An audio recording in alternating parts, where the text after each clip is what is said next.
Jazakumullah khair. Assalamu alaikum, brother Musa. Walaikum salam. Introduce yourself. My name is Musa McGuinness. McGuinness, you are Irish. Nah, I'm Irish. Tell us Born about in England. yourself. England. Yeah, my mother's half Irish. My father's full Irish. Cool. So I'm born in England. I actually grew up in Eltham. In Back in the day. Quite a big house in Eltham, mashallah. Okay. And what school you going to Eltham? Because Eltham those days, I don't know what your age looks like 30 to me, but I went those days used to be a bit. You know Riverston? Yeah, Riverston and Lee. I went to Riverston for a bit. And then I went to a private Catholic school in Blackheath, on the Heath. Okay. But it's not open anymore. Okay, so Riverston is a bit like middle class. So would you say your parents had decent money to kind of look after you? Yeah, like the house that I grew up in was like quite a big house. Mashallah. Wasn't that private school? Riverston it was private. Yeah. Mm-hmm. And that was primary. Quite a blessed upbringing. That was secondary school, isn't it? Yeah. Primary and secondary. Both, yeah. So that was your primary school and then secondary, and then you moved to. I think I only did primary at Riverston. Okay. And a little bit of the nursery and a little piece of primary. And then into Christ College, private Catholic school. That was the school on the Heath. Okay. And so how was you like as a child? What was your characteristics as a young boy? Well, like I've always been like a deep thinker, you know. And like when I was younger, I used to kind of think like, why am I thinking these sort of deep thoughts? Like other people don't seem to be thinking that deep or reflecting on things as much. Like in school, for instance, I remember just one day randomly just thinking about like bees, like who tells them what to do, or like how do they create honey, know what to do and why are they doing it, sort of thing. All these sort of things. I remember thinking like, I think I'm overthinking here, kind of thing. And then, you know, years later reading the Quran, when it says about there's signs for people that reflect. In the houses of the bees. And like it was a big thing for me because it was like, oh, this is exactly what I was thinking as a child. Like I was right to think that. You was inquisitive. And like my mum, she used to drop me to school in like a nice car, big house, everything like that. Done a lot of traveling with my mum. Been to like Jamaica, America. Just taking you back. So Musa, in terms of primary school, how did you do in primary school in terms of education? In primary school, I didn't like maths and English, but I liked, obviously those are really the most two important, but I just didn't seem to like maths and English, but I was into like science, physics, geography, history. And behavior-wise, were you all right in school? Did you get into trouble? Did you get like... Well, in the private Catholic school, the registration was in a chapel. So, you know, I used to be like bored in there, like I'd be falling asleep in there. You know, like I respected it, but I just found it very boring. Okay. And I was quite mischievous in school, but I did well in subjects that I liked. Yeah. You know, if I didn't like it, then I wouldn't do well in the subject. And in terms of other siblings, are you the only child or you got other siblings? I'm the youngest. I've got two older sisters, and I've got a half brother. And like back to like the traveling, my mum, she took me to like Tunisia as a child. Nice. Young primary age or secondary age? Like primary age. Okay. And just you and mum? Me and mum and my sisters. Okay. And like we went to like a Bedouin camp, met some Bedouins, went on a camel. What age are we talking? Maybe I was about 8. How was it traveling at that kind of age? Because a lot of people talk about traveling as an important thing, and I get it. It is an important thing. But I don't know, man. I feel like I stayed in Somalia majority of my life, or at a young age anyway. And to me, that was the world. And then you come here and then you see kids who've gone to many different countries. And I think you're no different. But some people, as you grow up, they say, oh, you know what, me traveling around the world actually kept me grounded. What did it do for you, like traveling around? Well, like, you know, just seeing other cultures and that. Because, you know, sometimes people, especially like where I was from, like Eltham, some people never left Eltham. So all they know is Eltham. And they think they're better than everyone, or they think, you know, they don't really know. because they say that racism is ignorance as well. Of course. So like, meeting new people, that helps you. Different cultures, it's good for that sort of side of things. And then like the Tunisia journey, like I kind of forgot all about that. But then when I took Shahada, I remembered, I was like, oh yeah, me and my mum was like on a camel in Tunisia when I was a kid. Like with Bedouins, like things start, like I was getting, signs, what we'd say. Like, why did mum choose Tunisia specific? Was there a reason that mum was? That's what I say to my mum. I said, why did we go there? Like, and the picture, I have a picture of me and my mum on the camel, headscarf. So it's like, looking back at it, it's like, there was a lot of things I feel like Allah was trying to show me, but at the time I wasn't recognizing it, Like in my school, there was a sister called Besima, like headscarf, hijab. And I just thought it was a culture thing. I didn't think it was like a religious thing. And like in the registration in the chapel, like when we used to pray and bow, like she didn't used to bow. Oh, she came to the Catholic school, yeah? Yeah, she was in the Catholic school, in primary school, and she never used to bow. And I used to remember thinking, like, why doesn't she bow? Like, and I said to her one day, like, why don't you pray or bow or whatever?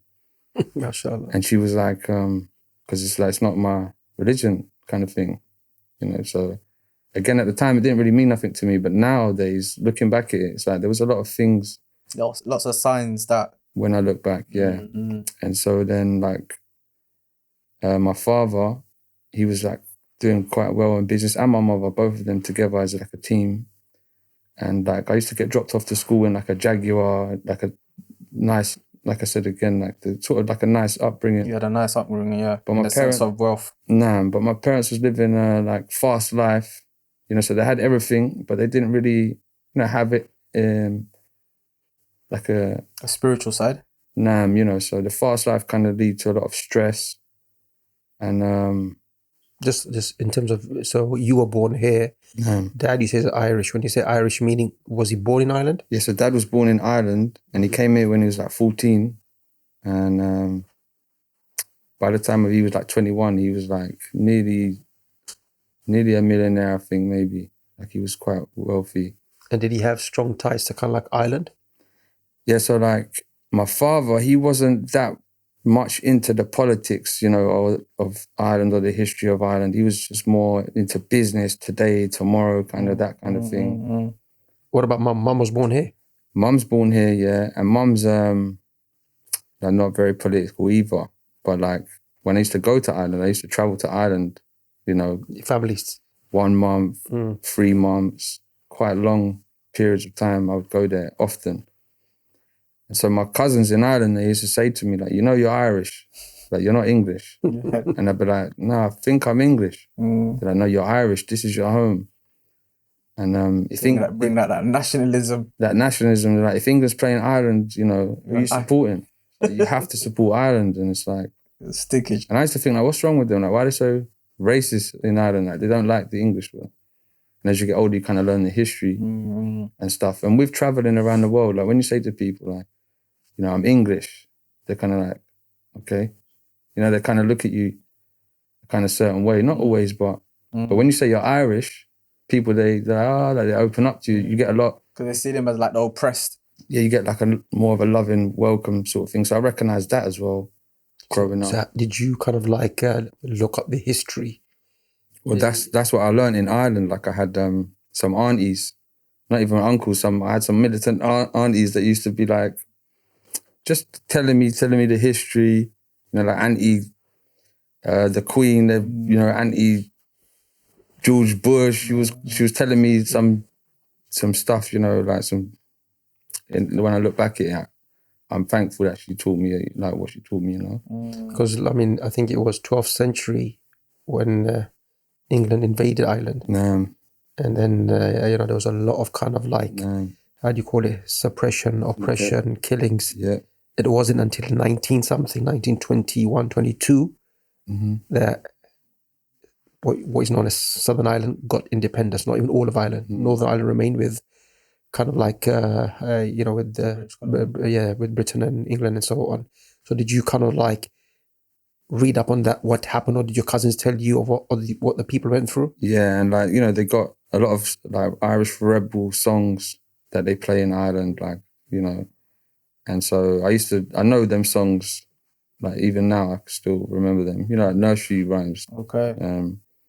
But the history is in the songs, and like even like 1167, I think they invaded Ireland as well. You know, so it's been going on for a long time. Yeah.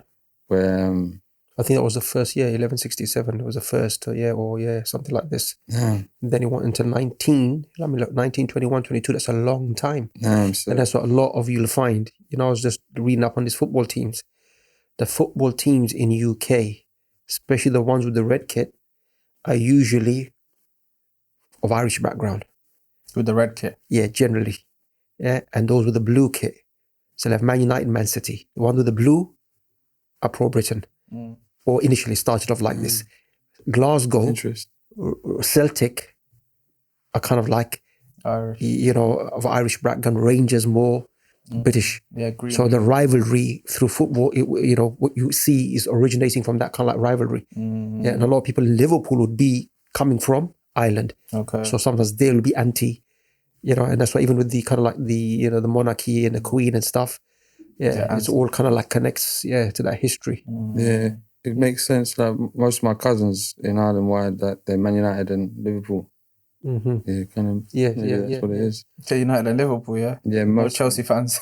No, none. No blue around there. But like, you know, so as I got older, then I started to realize, okay, that's what they was talking about. That's what they problem is, you know, like where it's just oppression, isn't it? So it's like, no. But did you? I mean, look. So you are like, you know what, second kind of like generation, and you can pass as an English. By your surname, which kind of like gives you Irish origin. Yeah. But did you face anything directly in terms of kind of like, you know what, okay, you are Irish and a level of mistreatment or anything? Well, in England, that's the thing, you know, like I'm obviously like classed as like white, my father's white, but like my father's accent was very strong. Like even when he spoke in English, people would say, what's he saying? I'll still translate. So it's like, you know, like I was saying, I'm white, my father's white, but I knew that like, we're different, you know, like. You and your father are different. Yeah, like, especially obviously more my father, because I had the accent, so I could, you know, just in school, people don't really notice. But I mean. Well, mum's dad was Irish or mum's mum? My mum's dad, me and my mum joke, we say like, you know, he might be Jewish, you know, because Allah Alam. But like maybe he's English, but we're not too sure exactly. You know? Okay. Have to look into it. But then, but my mum's mum was from Belfast. Okay. Yeah, she was born in Ireland. But yeah, a lot of the stuff. Did that shape you as a person? So, you know, you've been to Ireland, met your cousins, you've come back to, you know, England, London, growing up in secondary school. Did that become part of your identity and part of your worldview now? There's kind of like oppression that exists in the world. My people, let's say, you know, the Irish have been through so much. Did that, in a positive, negative way, in some way, how did that have an impact on you? Later, like, as I got older, more and more, it did. Whereas, you know, just being younger, you're not really understanding, like, what the argument is about. And who's arguing, sorry? Like with England and Ireland. Okay, the politics. The politics side of it. Whereas like, I used to stay in Crossmaglen. So you know Crossmaglen? No. It's like... Sounds very Irish. Yeah, I think it was like it's got a deep history there where... It's in this country? In Ireland. Oh, it's in Ireland, okay. Yeah, it's like near the border basically. But when I used to visit there was the English barracks was there. We used to see like English helicopters, English soldiers walking through. So kind of how we see Palestine at the minute, not as bad, but similar, you know, like similar kind of vibes, similar pictures. Yeah. You know, there's some pictures from Ireland.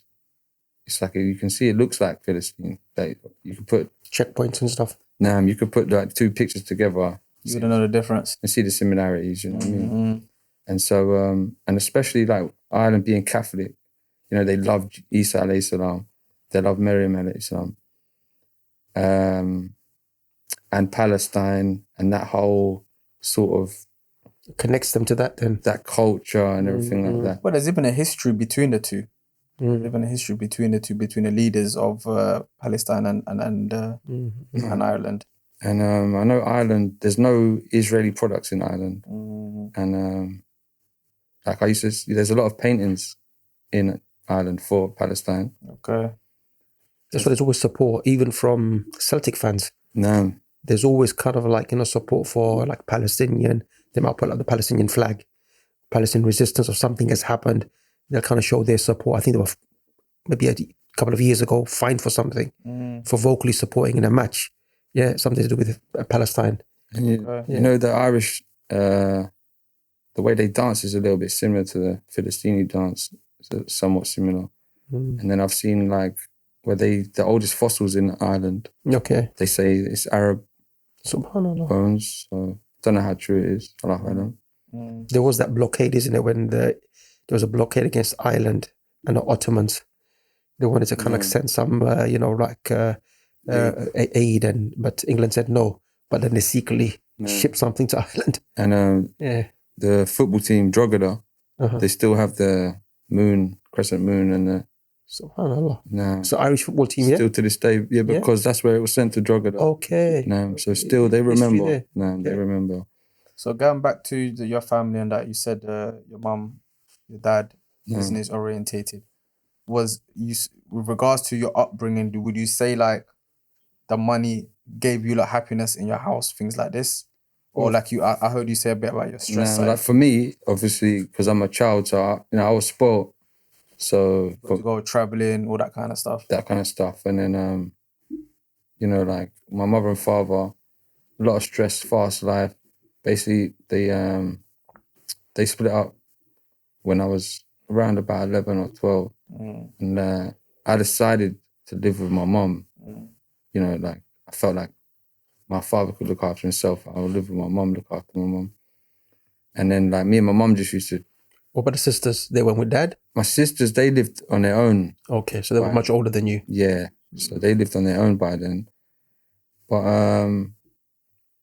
again, like the Tunisia trip, how it didn't really mean much to me at the time, but in hindsight, like I think... And an impact. It's quite significant, yeah. Like just the little things, like just meeting the Bedouins and just seeing the lifestyle and that. And I think my mum also learned from there where... Because I asked her about this, it's like, because my mum had money at that time. I'm sure she saw the Bedouins and she thought like, they're more happy than I am, simple life.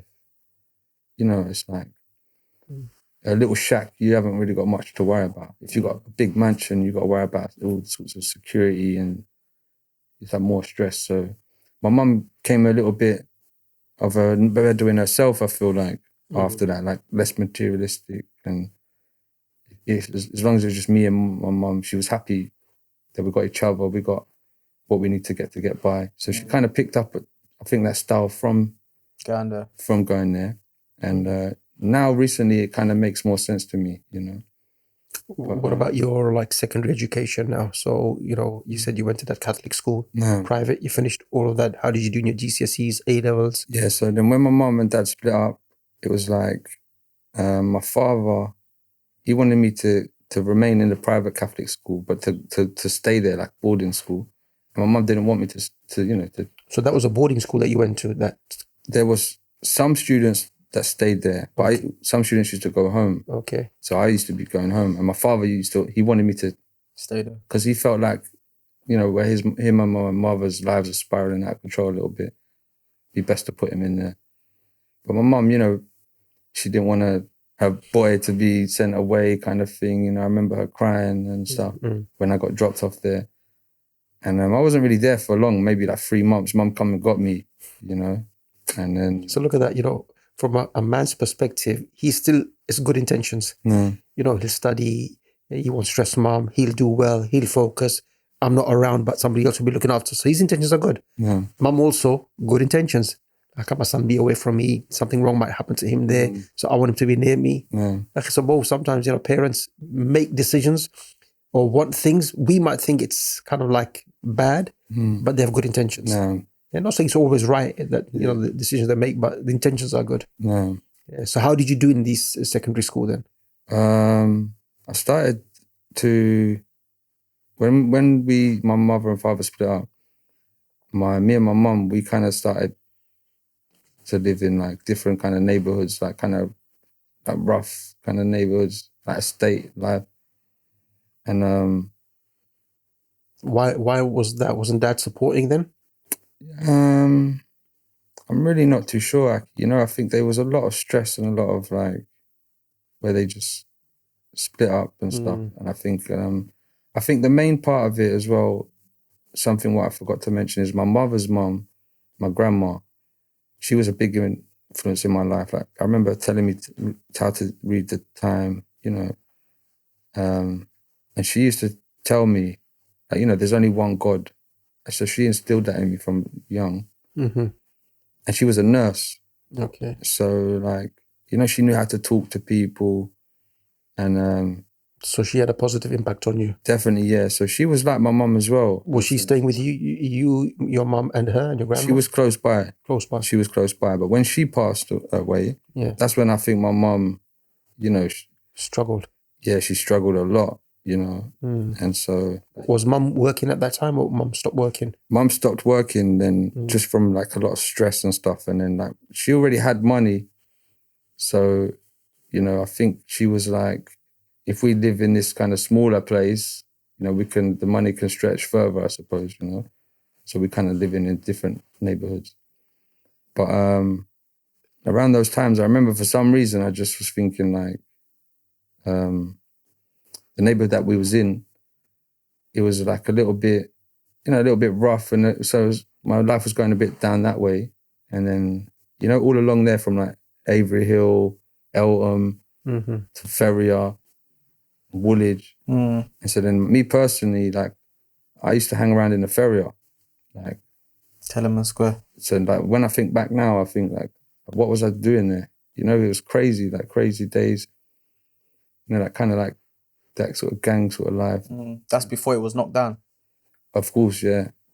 And like when I think back now, I just think like, what was we doing there? Like, why was I even there? Because I didn't even live there. I was there every day. Yeah.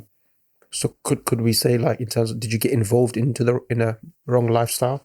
Well, me, just like, we used to do some graffiti and stuff like that. Like the oldest was doing whatever they was doing and that. We didn't really do too much bad, but, we was like, kind of, how sort of young kids are a bit mischievous and whatnot. But then from there... How old was you then, sorry? Then I think I was about 12, maybe like, I think about around that age, 12, 13. Because, see, for me, on your story, I'm already kind of seeing a split. When there's a bit of money, and this is the sadness sometimes, there's a bit of money, it's a bit more affluent, it's a decent area, certain things don't happen in those areas. Do you know what I mean? Like, you don't see gangs loitering around or mischievous things like certain things. Mischievous things will happen everywhere in the world, even in poor areas. People knock on a neighbor's door and run away and whatever little things. But then there's certain things that happens in a very dense, poor area that doesn't happen in a more affluent area like Chislehurst and, the Sid Cups and the more you keep going, do you know what I'm trying to say? Yeah. So how did you kind of see that? Did you see the difference between you was living in a more affluent area, going Riverston, that, and then now that you live in a more, say, rough area? It wasn't too rough, to be fair, but the more you keep going left, Ferrier, Charlton, Greenwich. Yeah, definitely. Because it gets worse. When I lived in the big house, like, you could go outside, like there was no one outside, like you could walk up and down the road, like there was no one. It's not blocks, it's not estates. Yeah, there's like nothing going on. It's just like maybe a couple of old people walking around, or someone walking with their dog. It's like just behind Eltham High Street, those big houses. Yeah. Next to the Eltham Palace or whatever. That's where you were living there. Opposite there, yeah. Okay. And so when I lived to like more near like Avery Hill, that you walk outside and there's like a burnt out car. There's like drug addicts on the floor or whatever. Do you also think because of the split, maybe Dad's not around that much, that also had an impact where Dad goes, where are you going? What are you doing out so late? Come home. Yeah, my dad was very strict. And my mum, she used to spoil me. But then... So when the split, was the dad still kind of like hands-on? Yeah, but then... Just shortly after that, my dad became not well, and he wasn't very well. And he was, like he went in the hospital and stuff. And then like he had a stroke, but it wasn't like a physical was like a mental stroke. But he must have been young, no? Yeah, I was quite young, yeah. He must have been young. Oh, my father, yeah. I'm not too sure which age he was, but he was quite young, yeah. And it's like, again, that fast life, stressful life, you know, like... What type of work was he in? Just business. Business? Just business, yeah, but like... Because most Irish people I know back in the day was like ground workers, construction companies, things like that. Yeah, well, he kind of... It was buying and selling. Funny enough, in East London, next to the Masjid, he's always worked around there. And again, I think that has some influence on me, you know, being close to the Masjid. You would go with him to the work sometimes? And yeah, I used to work with him a lot. And a lot of his customers, like Pakistani customers, and some other place I can't remember, but a lot of Muslim customers. And there was a brother, like my dad's friend, called Shushi. So I called him Uncle Shushi. And, you know, I remember one time I just said to him, like, what can you tell me about Muhammad? Meaning Muhammad sallallahu alaihi wasallam. And he said to me, you know, he kind of looked at me like, why have you asked me this sort of thing? Like, where did that come from? And he was like, all I can tell you is he constantly thought about God, you know, like constantly, whatever he did, 24/7. So me trying to be a bit of a smart kid, I was like, what, even when he went to the toilet? You know, like trying to catch him out sort of thing. And he was like, yeah. Like, just like, yeah. Like, even when he went to the toilet. So then I remember thinking after that, like, I'm going to try and do that. Like, I don't even know why, but I just thought, I'm going to try and, like, everything. Think of God. Like, yeah, 24/7, like, everything I do kind of thing. And, you know, I don't even know why, but that's another thing that I think back, that was a strange thing. And then... it's a good mindset, to be fair. Yeah, so all these things kind of played a role later on in life. Like, it all just added up. So just back to your secondary school. You finished secondary school, GCSEs? Yeah, so I finished secondary school and then... done all right? And science and stuff? Well, no. Basically, when my mum and dad split, my mum put me into a drama school, like in Elton. So then... Well, like acting and stuff? Acting, exactly. But then, but I never finished. I never finished school. And just me and my mum was moving around quite a lot. So I never finished school.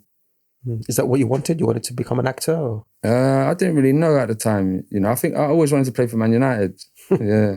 But... not Man City, yeah? Definitely not Man City. And then... so then... yeah, that school, actually, I got kicked out of that school, the drama school, for like just being mischievous, really. And I think, you know, a lot of the stuff I was picking up from the Feria, you know, and that sort of thing. Feria, you must have met some Muslims in the Feria. Yeah, but at that time, you know, it was different. So that for the Muslims. Yeah, but because large Somali community there. Yeah, you know, like I used to hear a lot of Arabic, but like I didn't really think attach it to Islam, you know. Or, wallahi. Yeah, exactly that. Yeah, he probably passed through. He just didn't recognize him back in. Nah, yeah, it was a real terror man. But then one day, like years later, when I was walking through Lewisham, I see one brother from there, and he was doing a dawah table. So like, I know I'm not Muslim. I was like, yo, what's going on, man? Remember me? He's like, oh yeah. And I was like, remember back in the day? He was like, nah, don't mention back in the day. I want to know about back in the day. Take this book. Care about back in the day. I was like, what's this? And he was like, just make sure you read it. You know, I still have that book to this day. And it was kind of like a, you know, biography on Sallallahu. And so, you know, that helps a little bit as well. So moving forward, Musa, some discussions with you. This is prior to your Shahada and, you know, becoming a Muslim. You were involved in magic. Yeah, so... Sihr, we call it sihr, yeah? Anything about why did you get how into you that? Got into that? Boy, so like from the drama school, you know, I already had that sort of acting and stuff. So I understood all of that. You know, I did some small things through the school. But then I was in Ireland and this is after I'd been kicked out of school and stuff. I remember my auntie was saying to me... What was your age at that time? I think I was about maybe 15 now. 14, 15. But my timeline is a little bit like remembering exactly, you know, when. But I was in Ireland I remember my auntie saying to me, like, you have to find something, like you have to do something, you have to be an electrician or a plumber, or like you have to do something. And I didn't want to do anything like that. I don't know why, I just wasn't interested in those sort of things. I didn't know what I wanted to do. And then my auntie, she said to me, have you heard about David Blaine? So I'm like, I don't know who that is. The death of David. Have I heard of David Blaine? Okay. So she was showing me, like, in the newspaper, he was at a London press conference and he had, like, cut his ear off. So I'm thinking, like, that's not magic, that's on, like, some next stuff. But, he had, like, a prosthetic ear, like a fake ear or whatever. But it looked good, So I thought to myself, it's magic, it's still magic tricks, but his style is different, like, he's believe how more. He presents it. It seems more like people are going to believe into it, And instead of doing it on a stage, he's doing it just doing it for real, like, with people. Real life. So then I was in Ireland and they said he's going to be, when I go home, he'll be in London. When he was hanging in the box. Yeah. Doing over Thames or something. Yeah, doing that. So I came back to London and then I just started studying magic from there, trying to find out everything I could find out about it. And Covent Garden. Yeah. You see a lot of street performers there. So I met a lot of other magicians there. Started to try and learn from each other, teaching each other, and then start performing. And, but, because before that, I didn't really I didn't really know what I wanted to do, But what made that tick in your brain when you saw that? What was, because she could have told you, did you see some footballer last night kicking a football? But you didn't think, just let me become do you know what I'm trying to say? What made you think, I want to, something is in you, do you know what I mean? No, I don't really know, because I was like, when in the Ferrier sort of times, I used to like try and MC, try and DJ. Then everybody was DJing and everybody was MCing. It's like, I was on the radio like when I was about 12 or 13 on Pirate Radio MCing. But then I think one of the thoughts I had was like, not many people are doing this. You wanted your own lane. Yeah, like there's a lane open here for me to maybe capitalize on. So when he became a Muslim, his name was Musa as his name. No, brother gave me the name. Yeah, inshallah. Musa as in like Moses challenging the magicians, yeah? No. The only thing was, like everybody, you have like something to remember, which say, Abdullah, Da'far Abdullah, Muhammad, which one? Somali Muhammad. He's a Musa magic. Musa magic. Which Musa? Mm. Musa magic. They got to change that. The opposite. Yeah, we have to change it to Musa Irish. Yeah, no. But saying that, I mean, look, how deep did you get into it? And also, we've had discussions before. There's levels of magic where they deal with jinns, shayateen, devils, which becomes very problematic, but it becomes kind of like a level of, you're reaching level of disbelief and kufr. Mm-hmm. Did you reach that level, or was it more trickery, illusions, that level? Mm-hmm. Also, did you meet these magicians? You mentioned David Blaine. Mm-hmm. Yeah, did you meet him? What's the other one that's famous now? Is it Dynamo? The Dynamo. I did meet Dynamo, yeah. You met Dynamo, yeah? Yeah, I met him before the fame. Okay. And actually, I consulted for him the walking on the Thames. Like, I actually gave him that idea, walking on the Thames. You done that, yeah? Yeah. It's your fault, mate. It's your fault, son. Who? Dynamo when he was walking on the Thames. I don't know Dynamo. Okay, mashallah, that's good. Yeah. So, the real question is, how does Imam know Dynamo? That's another question. Now, you the Imam of the mosque, man. For the benefit of research, like our cameraman, our cameraman have a lot of information. His research. Nah, it was some big news at the time. I think they made it big news. But so you advised him? Well, yeah, I basically gave him the idea and advised him. Like, we could call it consulting, like magic consultant. Were you coming up at the same time? Was he before you, after? Yeah, we was coming up at the same time, and what was that? What was that? That was just a perspex glass, like he's stepping on glass. And in the Quran it says, you give out all the tips today. Don't worry, man. You ain't gonna watch no more magic after today, bro. Inshallah. And you're gonna learn new tricks from magic. Like in the Quran it says, that when bewitch the eyes or bewitch the eyes. Yeah. But also, you know, with Sheba, Queen Sheba. When she came to Sulaiman alayhi salam. And she thought she was gonna step on water. You know, she pulled up her dress and it was glass. And she was fooled by it. You know, something. Okay. There's something there where so it's like when people say to me, "How did he walk on the water?" It's like it's glass. Like, and you know that's written 1400 years ago. So it's more trickery. Yeah, it's like and it's just simple. It's just perspex, you know. But yeah, trickery. But then also to answer your question about how deep would you say that is also problematic because because even when the scholars speak about magic, sihr, there's these two types they mention.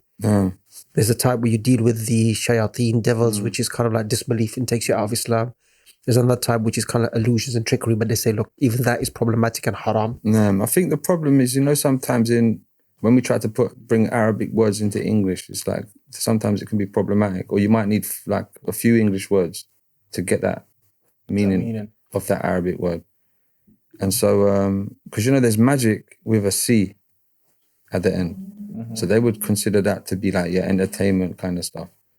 Then magic with a K at the end, they would consider that to be the jinn sort of trying to entice the jinn, trying to, you know, like that. Yeah, so by jinn we mean like the other side, another realm, the other ghost, side. something. But you know how Allah says that that they're trying to get the jinn to benefit them, basically, but they don't. You know, the jinn they don't help you at all. You know what I'm saying? So people might think that they're getting benefit, but they're not. They might think they're using the jinn, you know, but it's like the jinn is using you, basically, you know.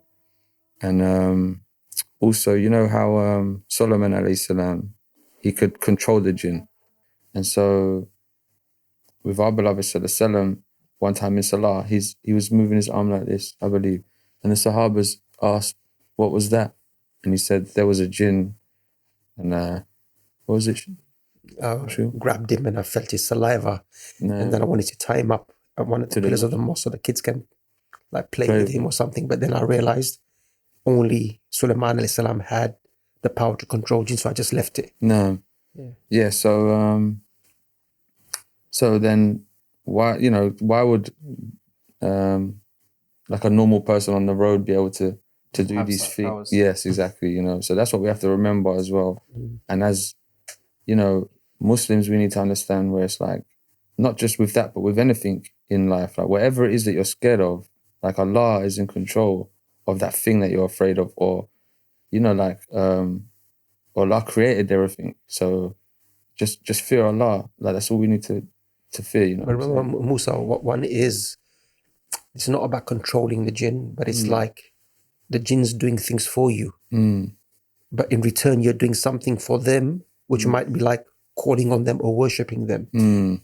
Yeah, because there are jinns who have certain powers that human beings don't have. Even with Sulaiman alayhi salam, meaning, you know, the jinn who said, I can bring the throne of Sheba before you get up your throne. Another one before you blink. Remember, it's the distance. And these are like times where there's no aeroplanes and you know, that kind of technology. So to bring that before you blink from Yemen, where the Queen of Sheba was, to Palestine, meaning Allah's given them some abilities. And sometimes it might be with some magicians, they are doing things for the jinn in turn for the jinn to do things which are supernatural. So that is also a part of magic, which I would say is the part which will take a person out of Islam. Because you're committing, when you're worshipping other than Allah, you're committing shirk and disbelief. But even in the performing it, you know, like older magicians told me, you know, they said, when you're gonna get to, like, when you get good at it, like magicians, sometimes they start thinking that they're like God or they're a god or something, you know. Not that they have any powers, but, you know, people think they have these powers. People give them power. Yes, because people trust in them, people believe in them. So then they kind of put on that persona of what people think of them. It makes me think a little bit about, you know, even with like, you know, like certain governments people might be scared of, where it's like, again, it goes back to like, you need to just fear Allah because, you know, like Allah is the greatest planner. 100%. Like, literally, we don't need to. It's a persona, isn't it? No, but does it mean, Akhi, they don't have, that's the point I was trying to make. There is certain powers that Allah has given. Yeah, it's like some humans have strength, isn't it? One guy's stronger than the other one. There's abilities that types of jinns might have that Allah has given them. And these magicians are engaging with them. I remember reading a book in Arabic a long time ago, and it was like it was about magic, but about David Copperfield. Man, this is old school, yeah? Yeah. My generation, as you would say. What was it? 50s, 60s? Forget those days. Yeah, there was that's right. numerals, those ones. Yeah, exactly. No, but he's sold the most tickets to any show ever. David Copperfield, yeah, more than any entertainment. He was a magician as well. Magician now. Also, but there was like, like in that book, there's like a contract or alleged contract where he's made with Iblis like a deal. I worship you and I call on you, and in turn you do things for me. So some of the things, he made the Statue of Liberty disappear. Yeah. You know, some. No, I know how he did that one. But do you know what it is?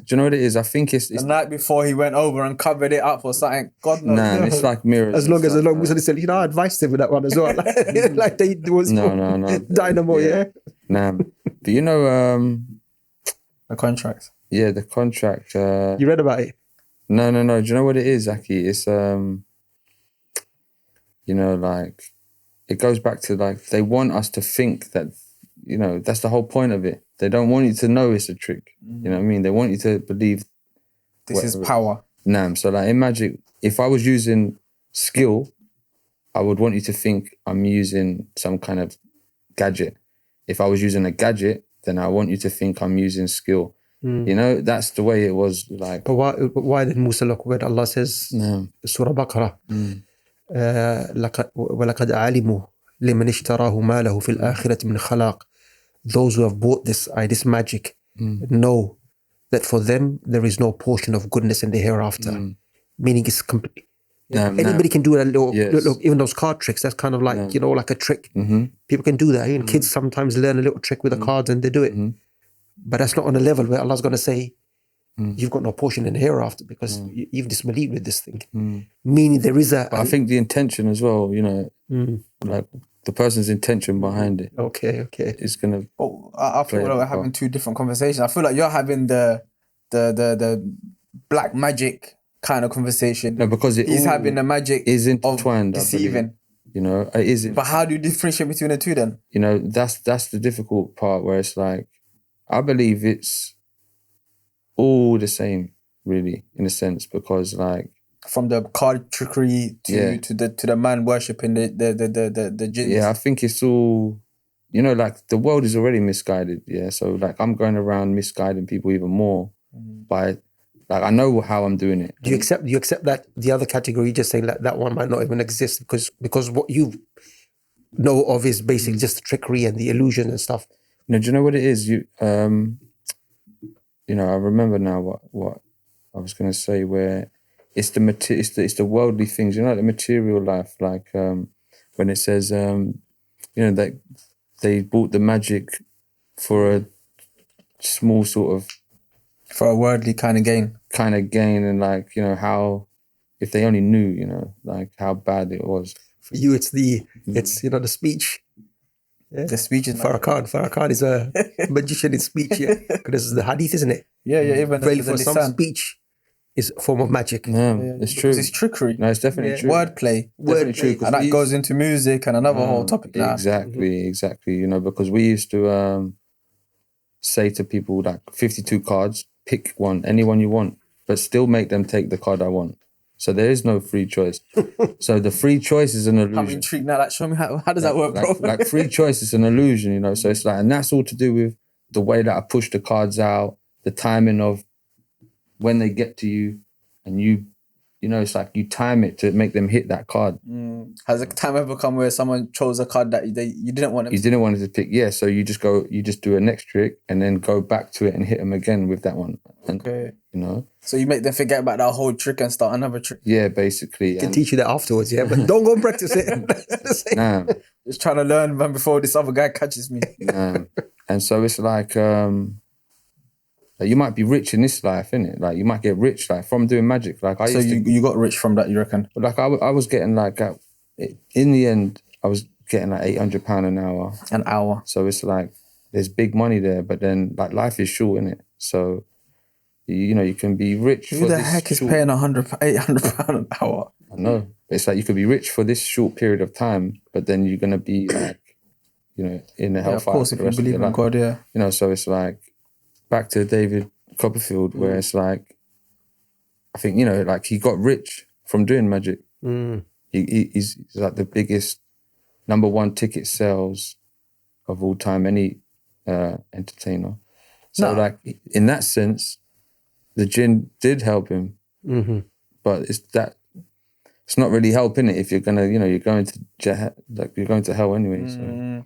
My kind of thinking though is, look, when Allah talks about in the Quran about the jinns and magic, for example, the story of Musa with the snakes, etc.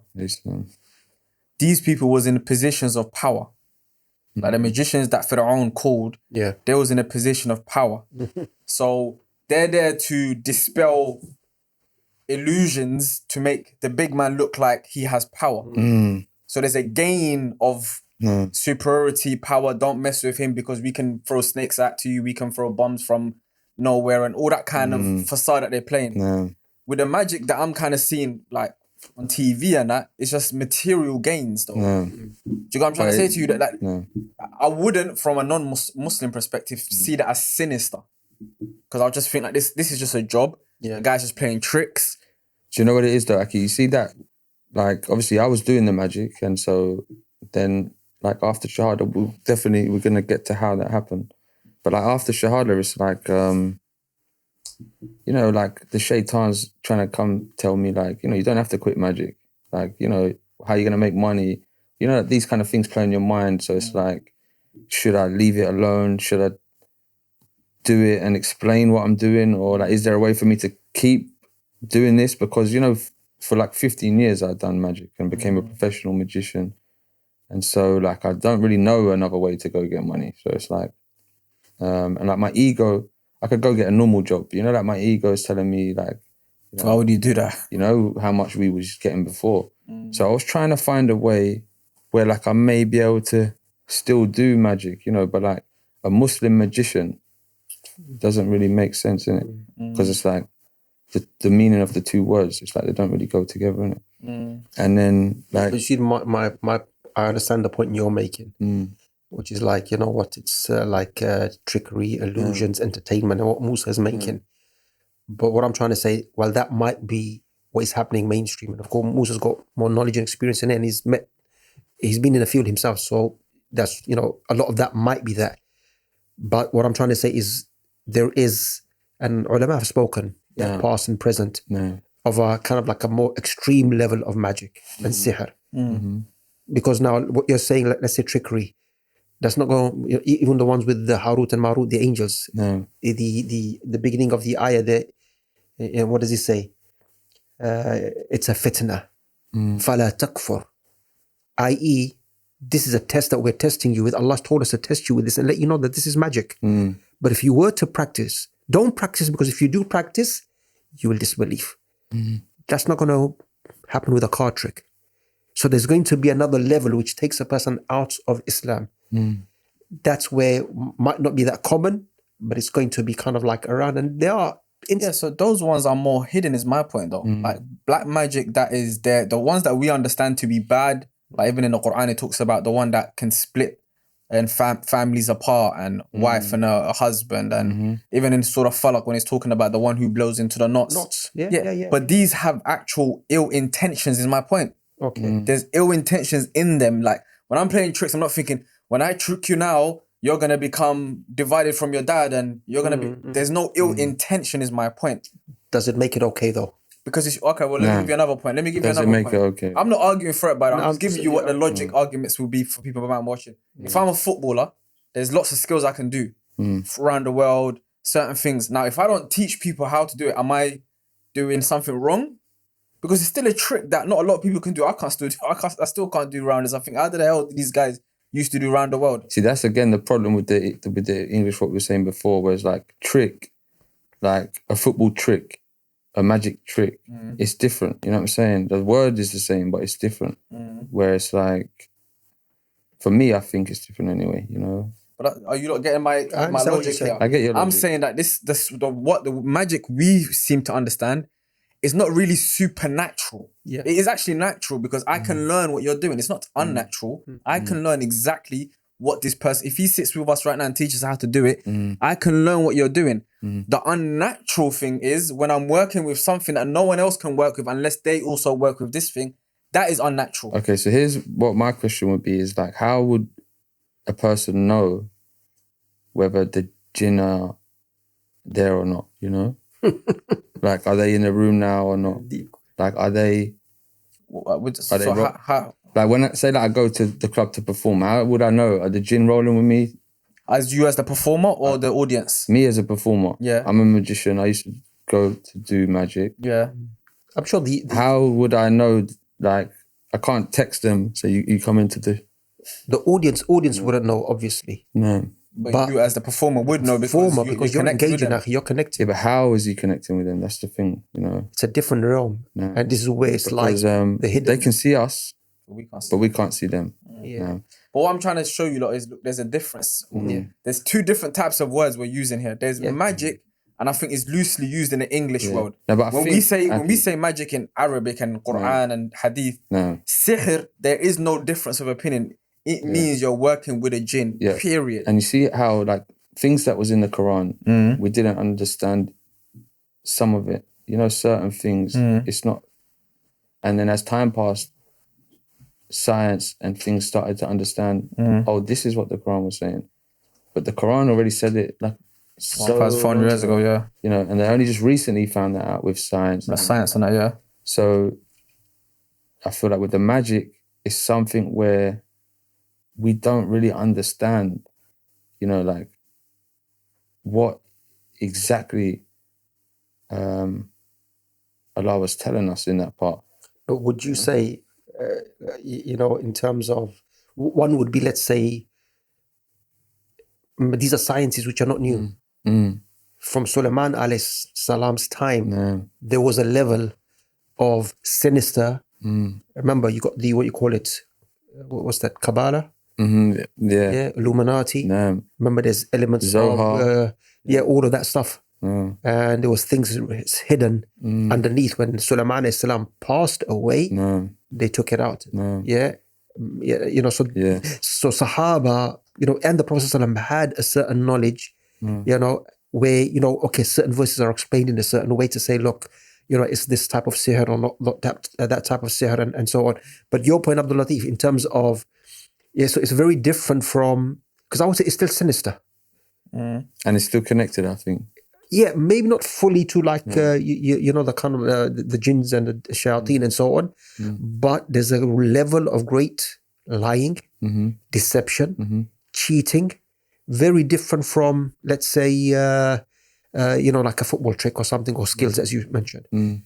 So, and that's why, I'm not saying every single scholar, but many scholars will say, even that, the one you're talking about, is haram. It's impermissible. That's what I think. We shouldn't, I don't think we should soften it or sugar card tricks. It's just, I don't think we should think like that, because like with a deck of cards, for instance, like who invented cards? Like the modern day deck of cards.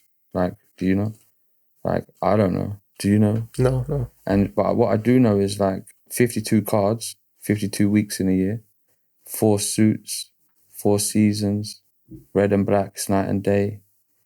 You know, so like... And the shapes that are there, they must have some sort of significance in that as well. Something there. And then, you know, like, I remember asking other magicians, like, where does magic come from? Stop playing cards, mate. Stop playing cards, yeah? No, like, where did magic come from? Like, no.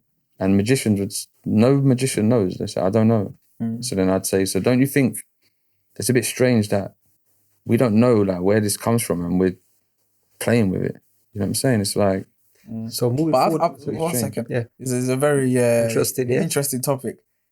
It's a thought and conversation, isn't it, really, more than anything. But what I was going to say is, okay, take cards out of the situation. There's other tricks, right?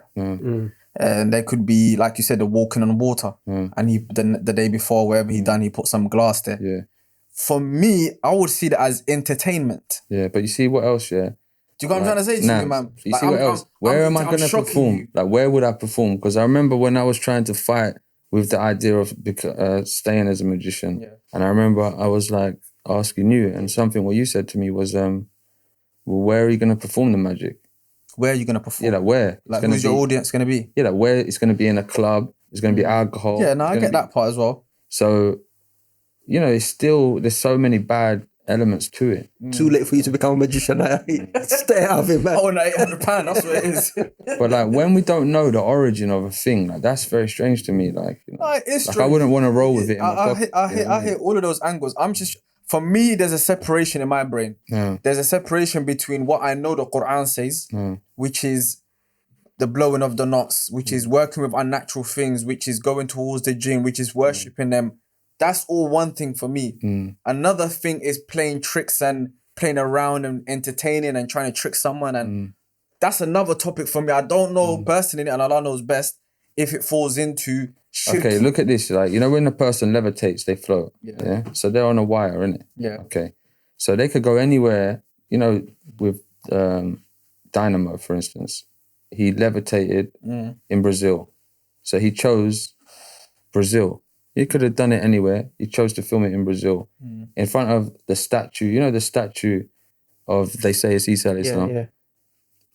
So, like, I used to ask, like, you could have done that anywhere. Like, why would you go there? Like, what's your point on that? What are you trying to say? Like, you know, why would you? And when the wire pulls you in the air, you can pull any pose. You could pose like this. He done the church sign. Cross the legs, cross the thing. So elevated up, basically. Nah, and it's because it's like to put the audience at that you know, to the highest level that he can be at, where this is not magic, people. This is like the real deal. You know, that's what he's trying to. That's what he's trying to make the people think, and it's like. It's interesting, but do you think? Look, now it's just blasphemous, though, isn't it? You made the glass analogy of the glass on River Thames. These things have been done before. When that technology of kind of like having that kind of like glass on a river or, you know, on a sea was not there, people did walk. I'm not sure about the levitating, that it can be looked into. But my point is, similar things have been done. There was no technology of doing these things. What were they using back then? Even to the time of the Sahaba, there was like in the time of the companions, a guy would say, look, take a sword and chop me up. People will come and the sword will just go through the guy. Yeah, I think we know that one, isn't it? Yeah. But I think that there was a brother doing something with not a brother, but there was a guy doing something with a knife? Magic with a knife or something. Okay. The Sahabi saw him. But the Sahabi said, okay, fine, let me go there with my sword after I recite Ayatul Kursi and see if it works. The guy stopped. Yeah. You know, why would the Ayatul Kursi, Allah's words, have that impact? Was there something in him? Plus, he's offering to use his sword. Was that the full year? Not the magician's sword. Yeah, his own sword. You know? Yeah. Oh, so you're trying to say still there might be a trick with the sword. Yeah, he knows the tricks, man. He knows the tricks. It's a butter knife, bro. It's like there's one that goes back in to itself. Yeah. And when you do that motion, it comes out. Back in the day, I don't know. You know what I'm saying? You can tell your mum was proper in it, like Allahu Akbar. No, astaghfirullah. Astaghfirullah. You know, not Allah. Sure? Maybe you were saying Allahu Akbar. You're looking at saying, I need to get into this thing. Looks good. No, I think there's a big. There's something I need to probably look into. I haven't looked at what the scholars say about actual magic tricks and joking about it and entertainment, and the differentiation between actually working with shaitan and things like that and entertainment, because I would see that as entertainment personally, because there's so many other things that are done. You can say someone who does poetry. You just define what you've been looking at, yeah? You've been looking at magic tricks. No. It's just conversation. I would say poetry could be magic. Like we said, the Prophet ﷺ said, what? Verily some words can be magic. That means poetry. If you're a person of eloquence, Shakespeare, for example, someone who can bewitch people by how they speak, that's magic, akhi.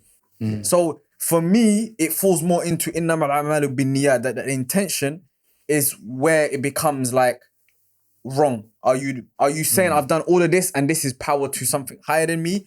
Or once you do it, you say, actually, I used the why and this is how I done it. Even if you don't say it, Aki, you perform magic, people are going to say it about you. Like, that's an angle. You're this, you're that. You know, so like you're literally spreading badness, innit? You know. So moving forward, Akhi Musa, Jazakallah khair, that's been interesting, Akhi. Interesting. Interesting, yeah. You don't take it up, Akhi, yeah. Construction business is all right. See me next week, Akhi. Levitating, yeah. Levitating, bro. Forget the construction industry. I think we could agree that there's some. It's a great area for me. It's a great area. Some things in the deen where all of us, we need to do more. We need to learn more. Definitely. You know, have a better understanding. Definitely. I think even from the angle, obviously taking jokes aside and being a bit foot provocative, yeah. From the angle of deception, from the angle of gaining power amongst people, I can get it. That people put you in a position of power. This person can do this, especially if you don't explain what you're doing. So, for example, like a footballer, if we all think he's amazing, like Ronaldo, for example, but then Ronaldo doesn't show us his tricks, he's now put in a pedestal of some amazing. But anyone else can do that if he just taught other people how to do it. From that angle, I can kind of see how maybe it should be something that's left. Keep away from. You know, but yeah. Saying that, Musa, so, you know, moving forward in terms of when did you start looking into Islam and, you know, when did you take a Shahada and who had an impact on you in taking a Shahada?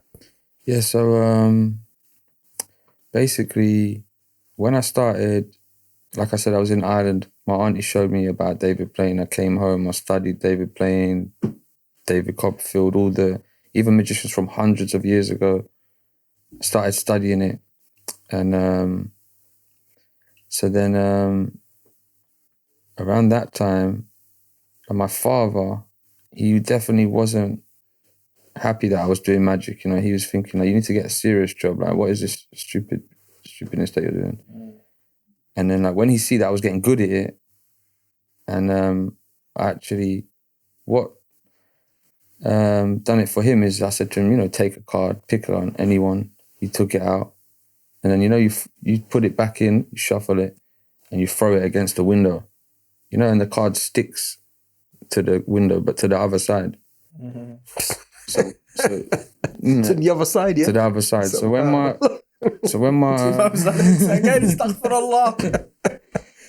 on this side. You might like this stuff, man. I don't like this stuff. You like you enjoy it, man. You might go to a show after, bro.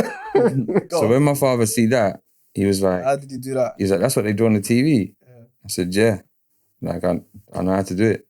And he's like, so you can actually do it. Like, and then he was a bit more like helping me to study a little bit, you know. That's deep. But to help, Imam's a fan.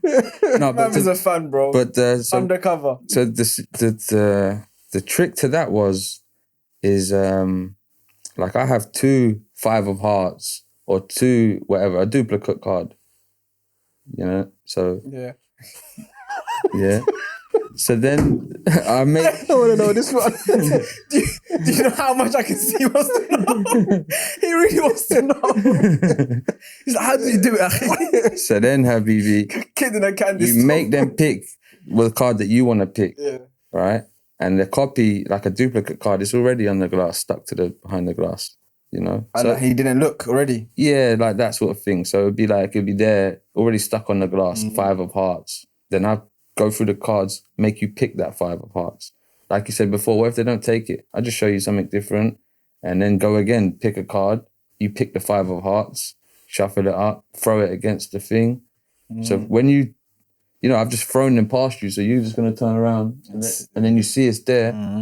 So that's how that one works. Man was like, that's bland. It's all right. That's bland. It's all bland, Aki, when you know, it's like if you was to stand behind me, it doesn't look good at all. But from this angle... So next time I get a magician, I say, look, sit down, bro. Let me just walk around the whole place. Let me check your pockets. And then I'll do the trick.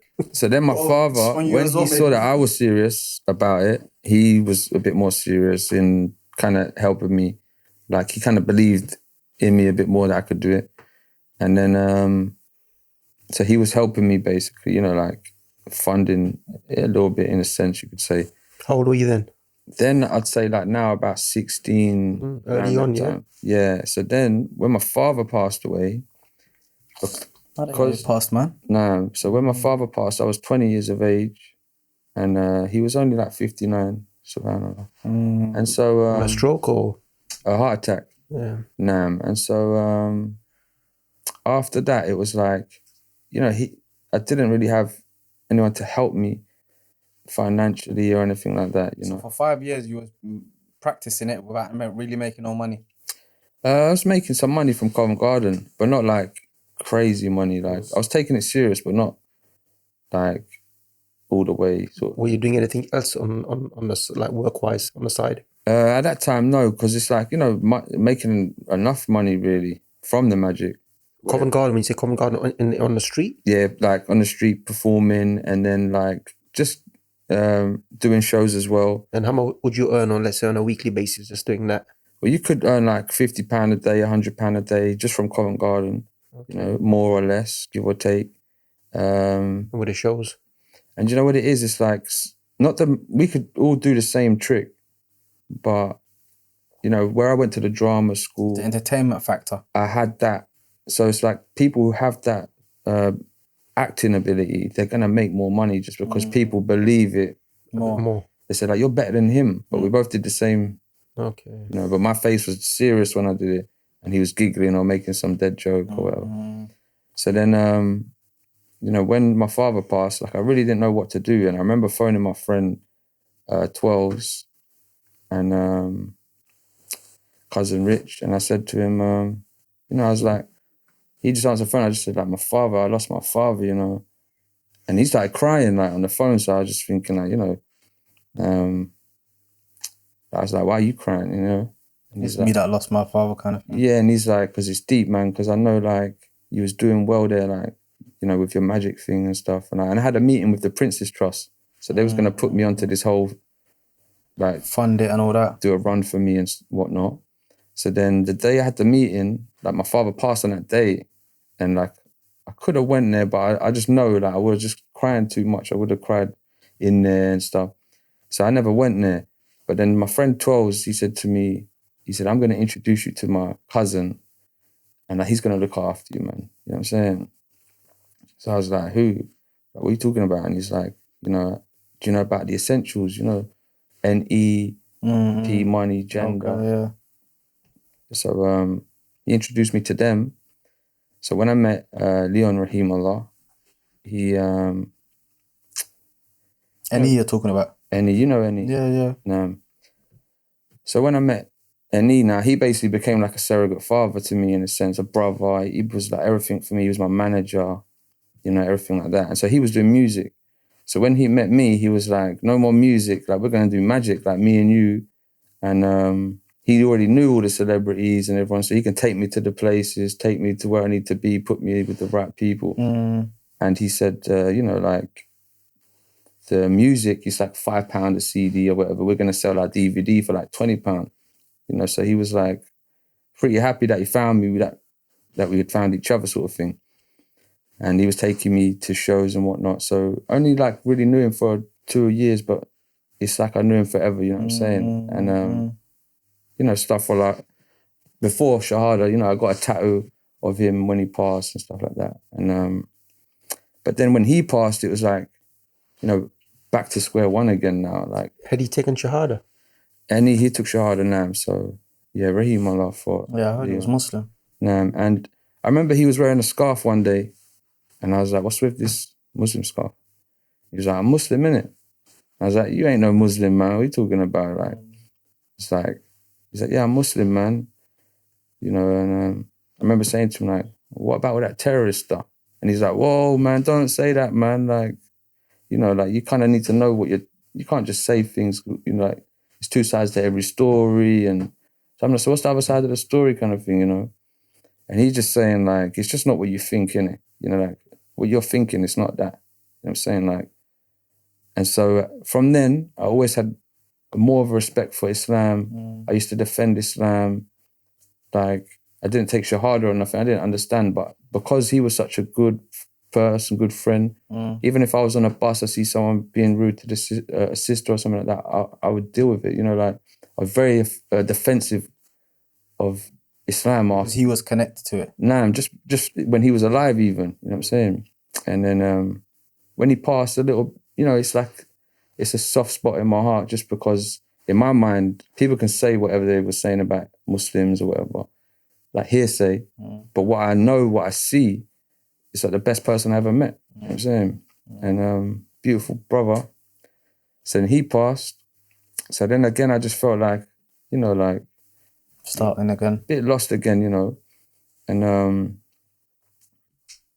to be fair, somewhere along the line, I just became a little bit like, so like I think my grandmother, my father's mum, she passed like just before my father passed. And then like I had a cousin that passed, a young cousin in Ireland in a car crash.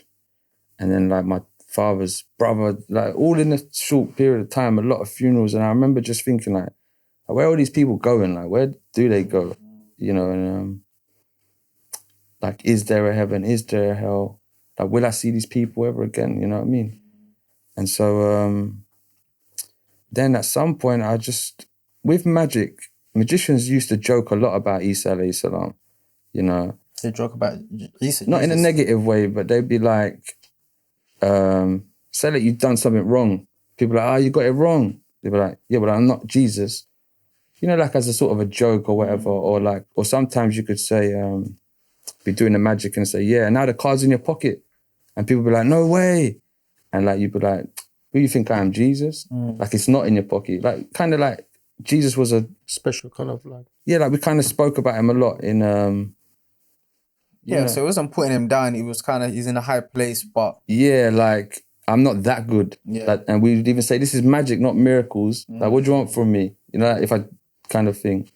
So my point is, it's just like, you know, like.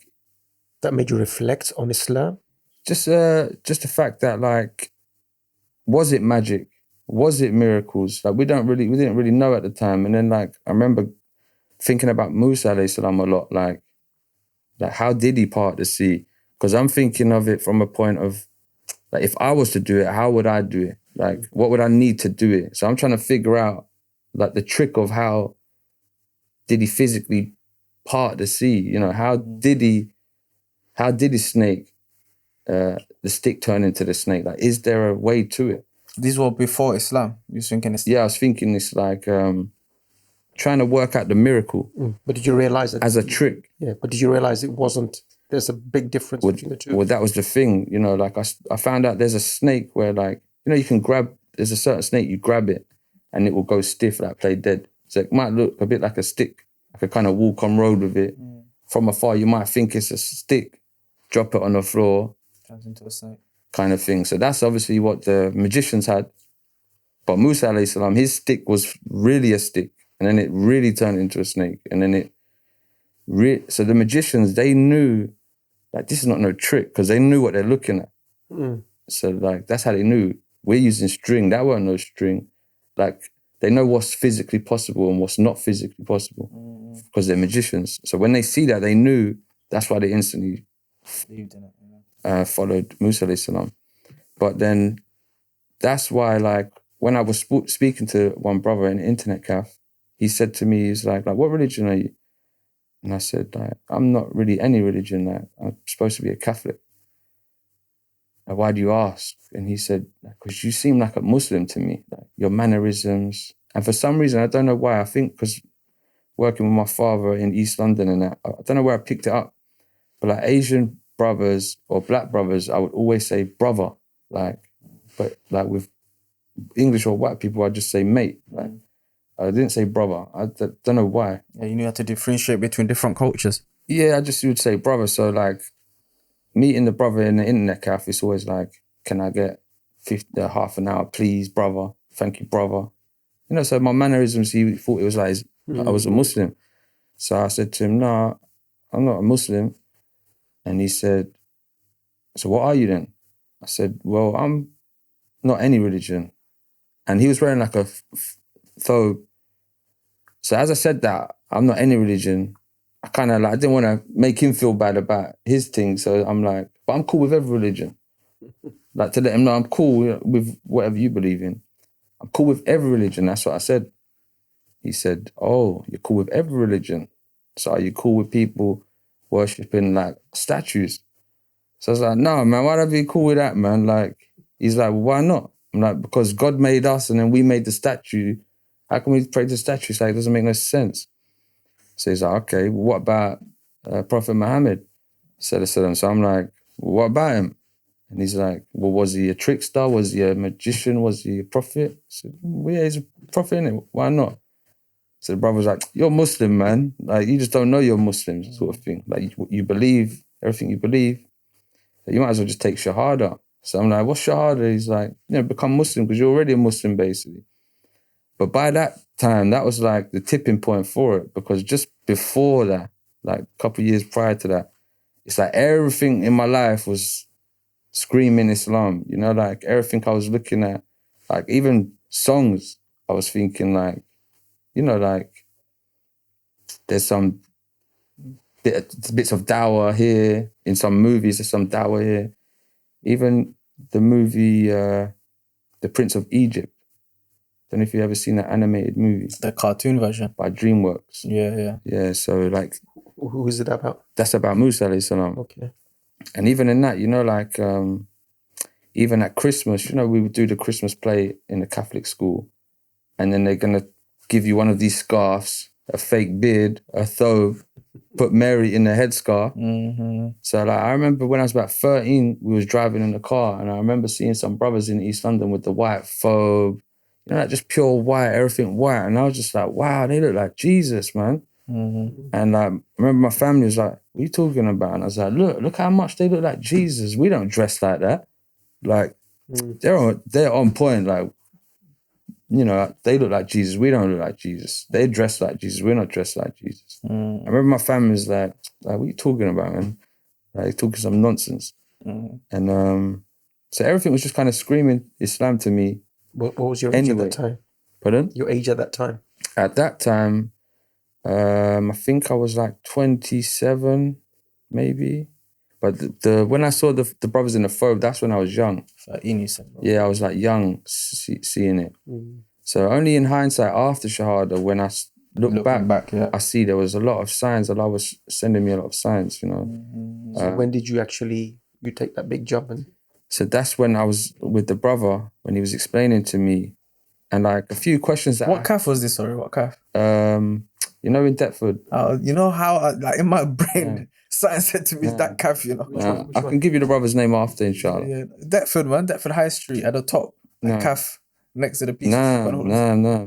It's a hot spot. For shahadis and other stuff. Yeah, the good brother there, mashallah. So, like, I used to be sitting in there and I'd hear him having some deep conversations, like, and I used to know some, what I thought was deep stuff. So I'd be thinking like, what do you know? Let me get involved in this convo. But I never ever did.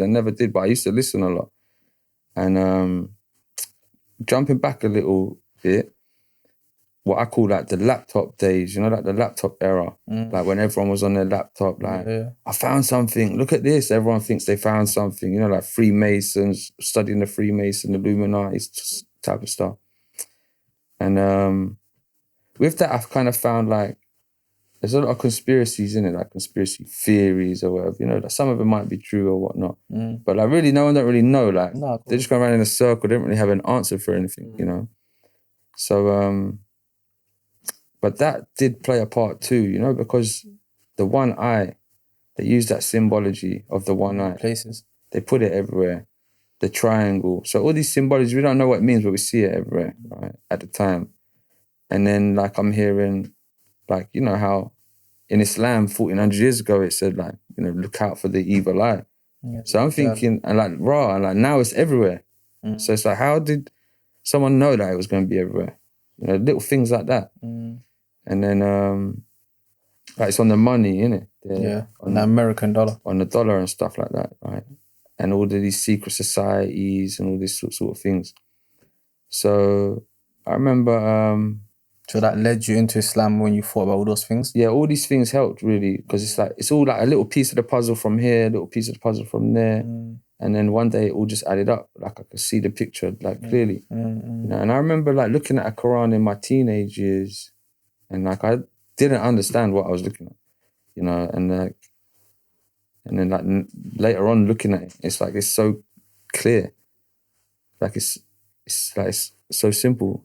I can fully understand what I'm looking at. So it's like, I feel like that's just from Allah, innit? Like whether you get it or don't get it, like the guidance and the signs is still there. And so, and you know, like sometimes you could tell people about these signs, they just think you're crazy, innit, or whatever. Personal experience. It's kind of hard to explain sometimes. So you took Shahada at that calf? I took Shahada at that calf. Basically, I remember. Also, there was a brother in my ends. Not to say his name, but good brother. You know, at that time, I remember he was like a little bit of dawah. He was like, he knew me, so he knew like I kind of had a bit of knowledge about Freemasonry, magic and whatnot. So he just came to me like, "Ain't you Muslim yet?" He didn't even give me dawah. He just said that to me like. So I was like, "What are you talking about, man?" He's like, "Because you know stuff, man. You know stuff, man. Like you can understand this." So I'm like, "Understand what? I don't get what all the stuff what I know. I don't see the connection with Islam. I don't see what you're trying to tell me." And he'd be like, whatever. You do all that magic stuff, so you probably don't want to hear it anyway, kind of thing. You know, but then like, he was showing me a few things. But even that, it's like, it all just added up to me one day, you know what I'm saying? Like, because I used to think it was Isa alayhi salam, studying Isa alayhi salam. The fact that what language did he speak? Aramaic. You know, like a lot of Christians, they'll tell you Hebrew, they don't know. So it's like, how can you teach me about Isa alayhi salam? You don't even know what language he spoke, you know? And so the Aramaic, and so how do we say God in Aramaic? It's like Allah. So that sounds like Allah to me. So it's like, we're saying God, that's completely different. So it's like the Muslims, again, similar. They got a similar word, like, you know. Yeah, Aramaic and Arabic are actually so close. Nah. And then like... Even Ilah is like one of Allah's names. Nah. Yeah. And then you see like in America, they depict Isa alayhi salam, blonde hair, blue eyes. In Jamaica, he's got dreads. Everywhere they got their own colours, basically. Yeah, they got their own thing. And it's a thing of like, Isa alayhi salam, he had the same colour eyes as me. So it's like, I'm better than everyone who ain't got that colour. Like, I don't see what they're trying to get from it. Like, like, what colour was he? What colour was his eyes? What kind of shoe did he wear? And for me, growing up as a Catholic, it was like, what was the message? Like, what we're supposed to be doing? But that also, I mean, it shouldn't matter, you know, like even the colours of prophets. No, it shouldn't matter. It's the message that they came with, nah. not where they were from. Nah, but that wasn't the focus. Yeah. And I remember in Ireland saying like, the Bible says we shouldn't have idols. Like, why do we have idols? And they're like, shh, don't be asking them questions like, you wee devil.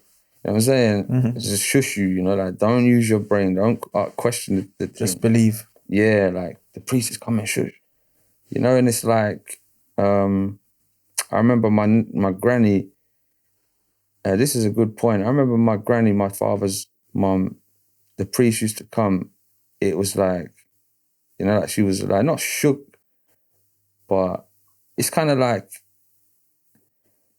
cut a long story short, he used to come and like anything you offer him, he's going to take it. Like, yeah, I'll take it. And then he would take money as well from the priest. He used to take money from my gran. Yeah. A £50 note in them days. It's a lot of money. It's a lot of money. And so then meeting Imam Shakil now is the complete opposite. Like, you sure? Wallah, I'd take £250. Yeah. But, double bubble. No, but Imam Shakil took me and my mum, we went to get some food, you know, so my mum can ask Imam Shakil any questions about Islam. You know what I'm saying? Because the media and these things, it has put a lot of worry into people. And, you know what I mean? And so, but my point is that Imam Shakil paying for us, paying for my food, paying for my mum's food.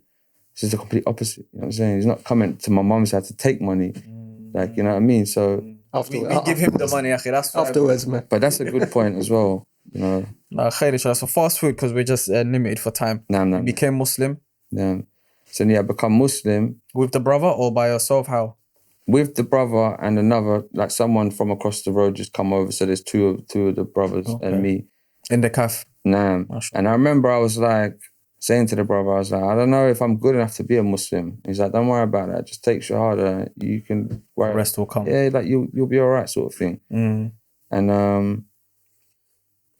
remember he was like, that's who gave me the name Musa. He's like, you always talking about Musa all the time, alayhi salam. You should be Musa. And I was like, what? Nah, Isa, man. He's like, no, you should be Musa, alayhi salam. You're Musa, man. You know what I'm saying? So, nah, I never chose that name that was given to me as well. But, yeah, because when people used to say, why did you become Muslim? I used to think it was studying Isa, alayhi salam. But, like, it changes, really. Like, I don't really know. It's just Allah guiding us, innit? You know what I mean? Like, literally, I don't know which... Brother wanted you to challenge the magicians, man. Like Musa challenged the magicians. Because, you know, looking back at it, it's like, was it the Tunisia journey? Was it meeting the Bedouins? Was it working? I don't know. It's maybe everything, I think. Yeah, it's like... Maybe of everything. You know... It's a combination, yeah. But one thing, Musa, in terms of, you know, you've always kind of like, even with me, discussions supported, like, say, the Palestinian struggle and Palestinians. Is that more to do with because of Islam, or is that also to do with kind of like Irish background and Irish being oppressed and Irish having a sense of resistance, or I think it's like originally it's all those things. It's all those things together because, you know, like originally being Irish, like we see Palestine a lot. You know, Jesus, we know he's from alayhi salam, we know he's from Palestine, and like, you know, like we got these movies. They depict it like it's Philistine. You know, he'd be wearing phobes and robes, that kind of style. So it's like, I used to love that, the way, like that kind of dress code. You know, I wanted to dress like that, you know, but like Christians don't dress like that, innit? You know? And just loving Philistine from there, but not really knowing, like I know Nazareth, I know Bethlehem, I know it's Palestine, but I don't really know like the troubles there, but we love it already. Were you supporting that before you became Muslim? Did you understand about the Palestinian resistance before, or was it just after Islam?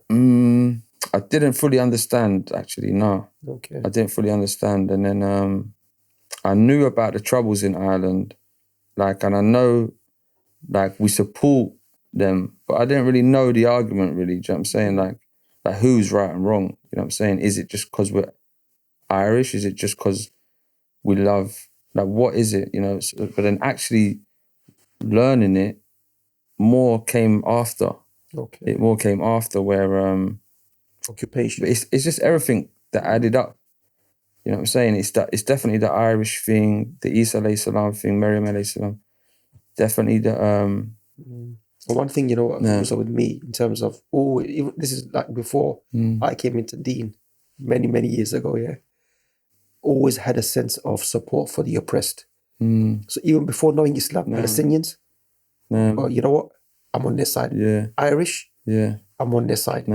Native Americans, I'm on their side. You know, African Americans, oppression, slavery, I'm on their side. Because I view them as kind of like the oppressed. You know, but one thing you mentioned before, you know, we were discussing about stereotypes, and you mentioned, look, about Irish, there's a stereotype of Irish people drinking too much. You mentioned, you said it was kind of like given. Yeah, like a pacifier. I think that. Yeah. I do believe that. It's like, you know, you're Irish, you should drink. It's like, and then they call like gin mother's ruin. And so it's like, I think with the Native Americans, maybe something similar, like a pacifier.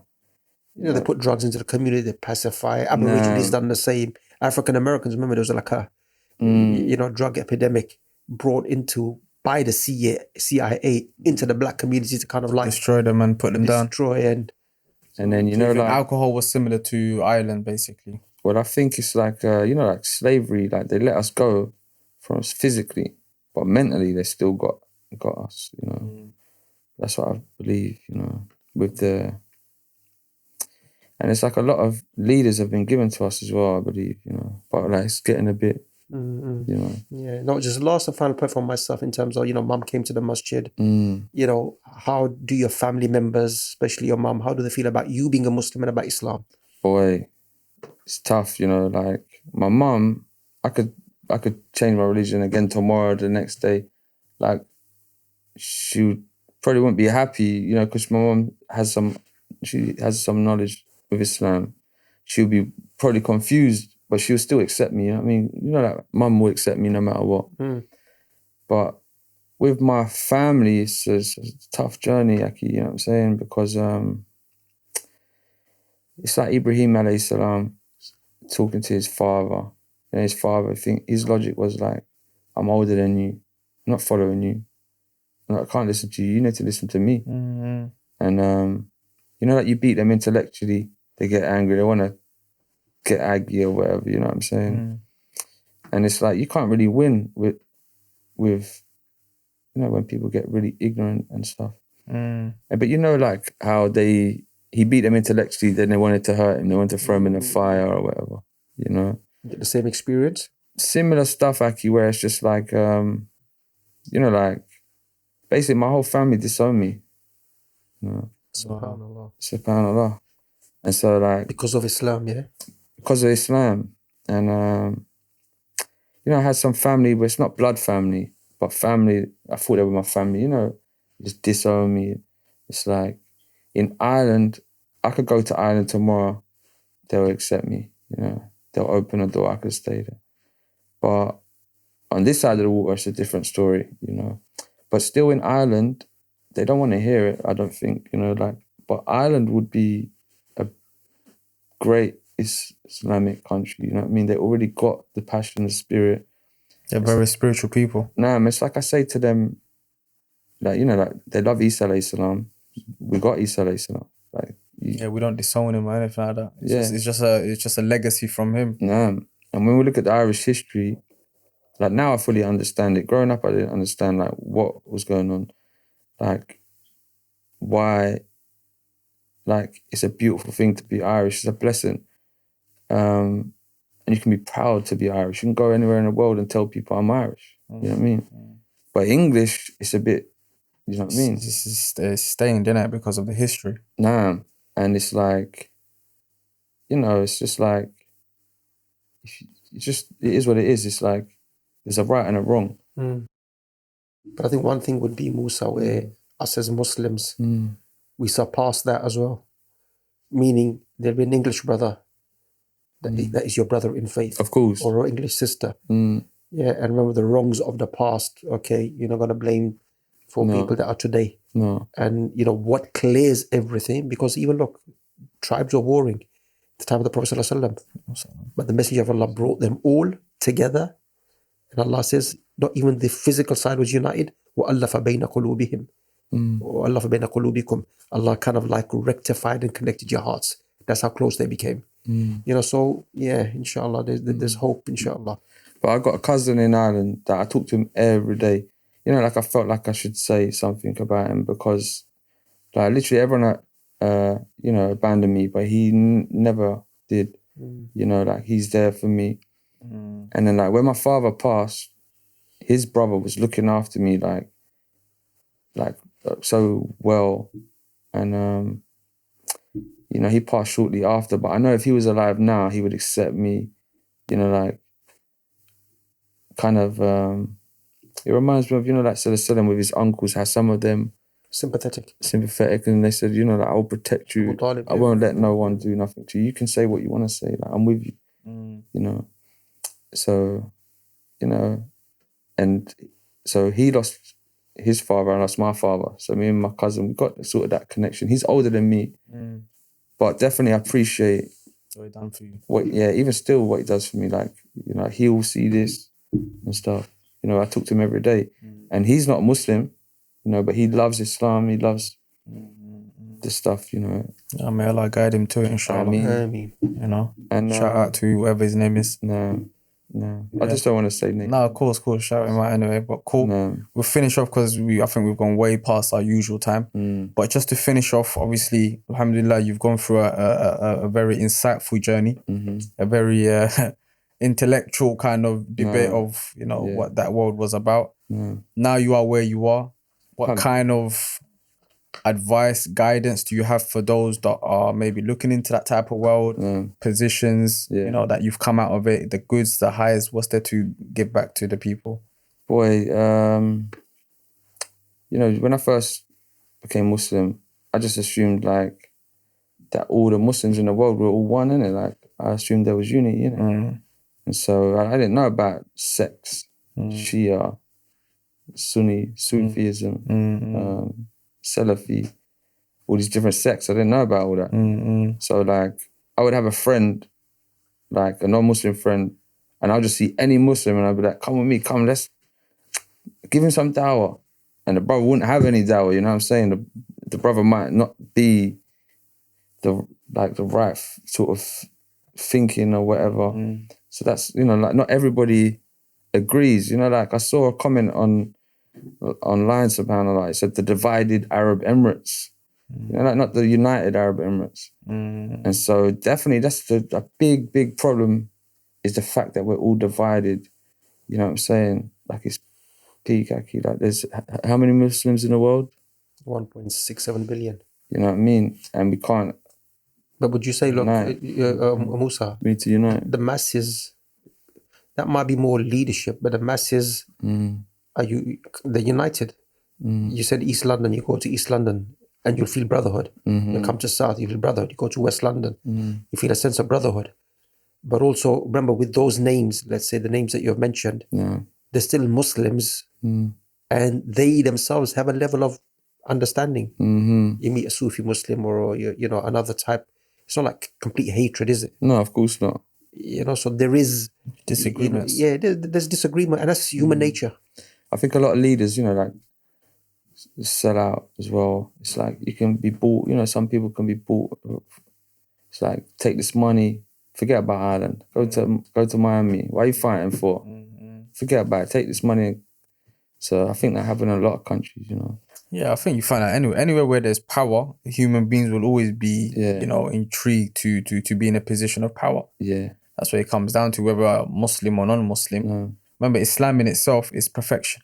But the Muslims, they're always going to be imperfect. Someone told me that as well when I first thinking. And that's a sign of Allah, akhi. Now look, Islam is perfect, Allah is perfect. But we as Muslims are human beings, will make mistakes and slip up. But the religion itself and who we worship, alhamdulillah, praise be to Allah, that's kind of like perfect. And just to touch on something real quick, just before I took Shahada, I forgot to say, in hindsight, again, this is how I look at it, that, you know, like, when my father passed away, Allah sent Leon into my life, rahimahullah. Then when Leon passed away, I met the Game, the rapper The Game. He was sent into my life, I feel like, you know. And you told me Nipsey as well, you met. I don't know. That was random. One day he was trying to, I knew Nipsey. I was like, what? And then after like meeting The Game, I met Nipsey Hussle. And so The Game's mannerisms are very Islamic. Like when you, if you put on the TV, you're going to be like, what's Musa talking about? This guy? No, but if you meet him, beard, respectful, like, so I thought he was a Muslim. I'm like, this guy's a Muslim, man. Like before I took Shahada, it's like, I got a lot of dawah from him. About Islam? Just from his actions. Okay. But did he take Shahada? Somebody told me he became a Muslim or something. Allahu Alam, I'm not too sure what he knows, what he doesn't know, but just from being with him, And then he made an album about Jesus Peace album, whatever. So it's like, it's not about Islam, but there's a vibe that I was getting from him, a very sort of spiritual, religious sort of vibe. And I told him afterwards, I said to him, you know, like, you kind of helped me look into it. And I studied. Into what? Into Islam? Well, comparative religion. And you weren't a Muslim at that time when you met him? I wasn't a Muslim. Okay. But he definitely helped me. And it's like, if you ask him, are you Muslim? He might be like, no, he's not even a Muslim. So it's like, I feel like it's like with me, when the brother said to me, you're very Islamic, like you're a Muslim, you don't even know you're Muslim. Like, same with him. Your mannerisms. I think the same with him, but I know he's got a son and his middle name's Quran, Harlem Quran. So we don't know what he knows. So it's like, you know, it's not for us to be judging each other as well. No, of course. And you said you met up with Nipsey as well. And you said he was kind of spiritual. Nah, man, when I met Nipsey, I was showing him magic and he was just literally watching the magic like, that was cool. That was dope. Like he didn't go crazy, didn't hit the roof like what other people do. Yeah, like, and I've performed for all sorts of different people, you know what I mean? And he was like the least reactive. And the only other time I'd seen that was with like Muslims. And like one time a Muslim said to me, like, you definitely didn't have Imam there. I can tell you that for free. But I remember one time a Muslim said to me, like, this is trickery, like you're tricking my eyes. I don't know how you're doing it, but I know you're tricking my eyes because my Quran told me. You know what I'm saying? So I'm thinking like, what's in the Quran that's blocking it? Like I need to find out so I can, you know what I'm saying? Manipulate these Muslims, yeah? Yeah, manipulate these Muslims. What is it that's in the Quran that's blocking it? That's one thing that I noticed, that the Muslims that knew their thing, I couldn't fool them. I couldn't trick them. Imam doesn't know his thing, bro. We have to go back to Surah Falaq, Imam, you know? You know what it is? It's like we all can't be like masters at every subject. Of course. You know what I'm saying? So it's like I might be good in this subject where we need to go to you for that subject and so on. So everyone has their, and we can never know everything, innit?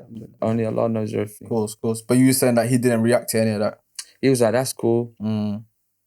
Apparently his brother is a Muslim. Brother Black Sam. So that's his brother, yeah? Black Sam now. And he's a Muslim. I believe so, innit, Aki? Allah I know he's got like a little black mark now. Looks like Sujood, Sujood down, but I don't know. And they're from Eritrea, so they're Christian background. Christian background, yeah. But what happened that day, showing him magic, he wasn't really reacting that much. And but how I met Nipsey was that through the game, from the game to that. Yeah, because me and the game had the same manager for about 4 years or something like that. So I went on a lot of tours with the game, backstage. I've seen it, all that sort of lifestyle, the fitna, all of that sort of stuff. And it's like, I've seen the game, he had everything, and I still see he's still going to stress out. He still gets stressed, he still gets upset, he still gets the flu, you know, like, and that's, again, back to like with my mother and father living that fast life. You might have everything, but if you don't have Islam, that you don't really have anything. You know what I'm saying? You're still human, you're still going through the same issues that everyone else is going through. Nah, man. So it's like Dynamo, whoever they might have got more money than I got from Magic, got more famous, but I got Islam, you know what I'm saying? So I got the real prize, you know, in the end, where it's like, I think we finished there, man. That's the most beautiful part to finish with, you know, that no matter how many things you have in life, if you don't have peace and contentment, there's no need for all of that wealth. There's no need for all of that fame. Because the funny thing with fame and all of this is when people get that, they wish they didn't have that. They wish they didn't have the fame and all that wealth and they can just be secret and walk around the park with their kids. Ronaldo said that. Ronaldo said, you know what, I wish I just was unknown and I can just be in the park playing with my kids without being known. So I think the ultimate contentment, and I think we believe everyone in here, the ultimate contentment is believe in the God that one day we'll get to meet the Creator who created all of this and that we'll be in a place that we was meant to be originally before we was born. And that's the ultimate contentment. So Jazakumullah khair for coming, letting us know your story. I know there's more to go into, but we've gone way past our usual time. So Jazakumullah khair again, and inshallah we'll catch everyone on the next one. Wassalamu alaikum wa rahmatullahi wa barakatuh, bros. Peace.